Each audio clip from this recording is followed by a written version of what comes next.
RTI Live News. Ask for right. Namaste, welcome to RTI Live News. Parvathipuram Manyam జిల్లా సాలూరు పట్టణంలో bank of ఇండియాలో ఒక్కసారిగా మంటలు చెలరేగాయి. భయాందోళనకు గురైన ఖాతాదారులు సమయానికి మంటలను అదుపు చేశారు అగ్నిమాపక సిబ్బంది. ఈ సందర్భంగా ఊపిరి పీల్చుకున్నారు బ్యాంక్ సిబ్బంది ఖాతాదారులు. ఇక మంగళవారం కావడంతో రద్దీ తక్కువగా ఉండటంతో భారీ ప్రమాదం తప్పిందని మున్సిపల్ అధికారులు ఇక్కడున్న బిల్డింగ్ కి ఏ విధంగా పర్మిషన్ ఇచ్చారో అర్థం కావటం లేదని, పైన ఒక బ్యాంక్ ఉండటం, ఆ పైన ఒక కళ్యాణ మండపం ఉండటం, అదే ఒక సామాన్యుడు ఒక ఇంటిపై బిల్డింగ్ నిర్మించాలని అంటే ఎన్నో సాకులు చెప్పే మున్సిపల్ అధికారులు ఇటువంటి వాటిపై చూసి చూడటం లేదని స్థానికులు చర్చించుకుంటున్నారు. ఇకనైనా ఇటువంటి బిల్డింగ్లపై మున్సిపాలిటీ వారు, ప్రభుత్వం వారు చర్యలు తీసుకోవాలని ప్రజలు కోరుతున్నారు.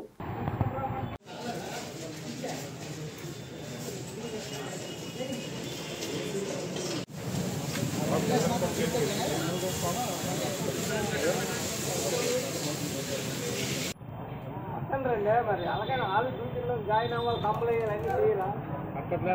ఇలా కింద మాట్లాడు కాలిపోయి చెప్తాను కిందనే చెప్తా నీ కింద అది అనుకోండి.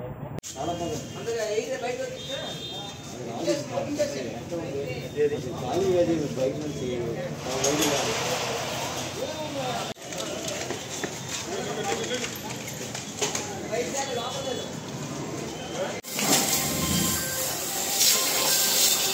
వైర్లెట్ కట్ చేసి